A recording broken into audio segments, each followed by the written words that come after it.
Hey, it's going to be a fun day today. We're going to be talking about all sorts of great, informative, helpful things. So one of the things we're going to talk about is the amazing work being done for children who have been abducted and forced to become child soldiers in the Lord's Resistance Army.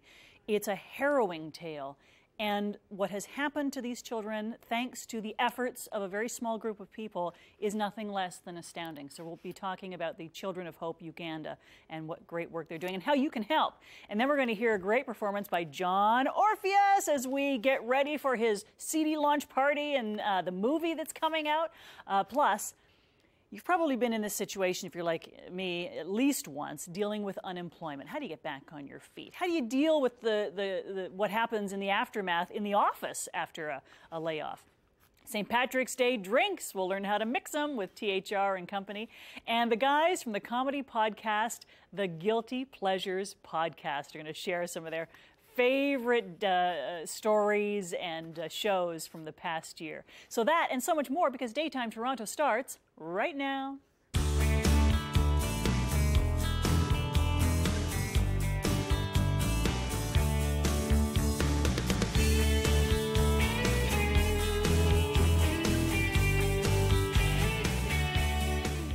We saw this behind me, and this is all stuff that Lorna Pitcher has brought. She's the founder of Children of Hope Uganda. Good to have you here, Lorna. Thank you very much, Val. It's an amazing tale. Tell me what Children of Hope Uganda is. Well, it's a Canadian charity that I founded about 8 years ago. Not about, actually, exactly. It was March 13th, 2007 that I first went to Uganda. Wow. And I met Esther Atu, who's the director of the project that you can see in some pictures. And for the last 8 years, I've been raising money, sending it to her. She has put through school with school fees support 165 children whose parents were either killed by the Lord's Resistance Army or died of AIDS. And then the story goes on. In 2010, Jeffrey Wartsman of Danier Leather said, let's build a school in Uganda. And I said, no, I'm having enough trouble trying to, support these 165 orphans. But he said, no, ask Esther. And sure enough, there were 10 orphans who were going to school down in Lira who came from a massacre that happened 11 years ago. And their parents were killed. There were 300 people killed in the Barlanyo massacre. And that's where she built the school, and that's what we've been doing ever since. We built a vocational school for mostly formerly abducted children. Well, they're youth now. They're really in their 20s. They missed out on their high school education. And then we've got about 200 little kids who were born after, but it's a village that really needed to have a heart put back. Most of us will never understand the horrors these children have had to endure. Yeah. And you have stepped up and raised how much money so far? Well, it's actually $1 million, which I love saying because I can hardly believe it myself. But in 8 years, just gradually over time.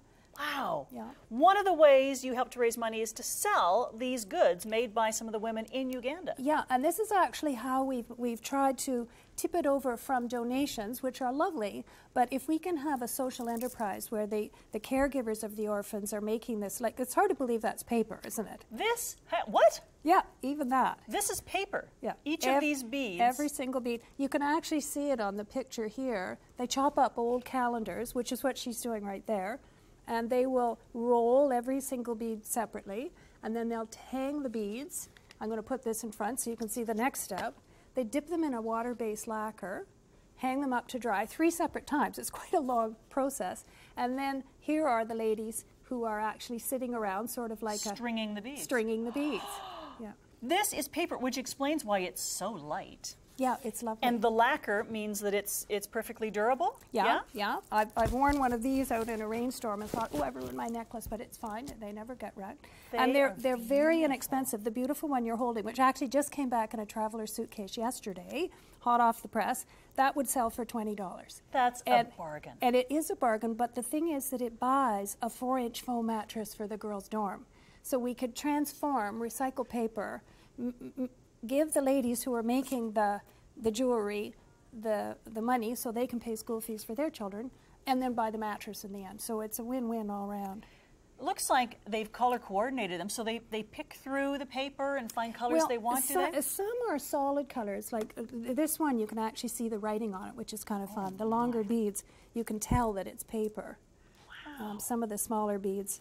But only when you look really, really closely. Yeah. They're beautiful, and they're earrings too. And the little single ones are we sell a lot of these at schools and churches, you know. For $5, somebody will say, hey, that's the cost of a malaria bed net, so I'll get a nice bracelet. Somebody else will, I hate to tell you, but one of our girls actually died of malaria, 13-year-old Sylvia. And it drives me witless because it's so preventable. Preventable, that's the word. You brought a video that helps to illustrate what Children of Hope Uganda is all about. Look at these gorgeous children. Aren't they darling? And that video was made by Ethan Way, who's a University of Toronto. Look at this. This is my absolute favorite part. You can't hear the ladies ululating, but like that. There's Ethan. He's there for 10 months. He's an intern from U of T. And she comes in, she pastes a dollar bill, well, shillings is what they use, on the girl's forehead, and there's her friend presenting her with 2 bottles of Coke. That's her graduation present. If that doesn't encapsulate how they value education there, I don't know what does. That's very proud of that. Yeah. All right, now we've got some photos we're going to look at. What is this? Well, that's the Jeffrey Wartzman boys' dormitory, although they spelled his last name wrong. He's the president of Danier Leather. And look, I even took a picture of the T-shirts because they spelled his name wrong a different way. And he didn't mind. He's just a lovely, lovely man. And that playground was funded by the Children's Garden School and Christ the King School, and that's the girls' dorm. And you've got a big fundraising sale happening on the 18th.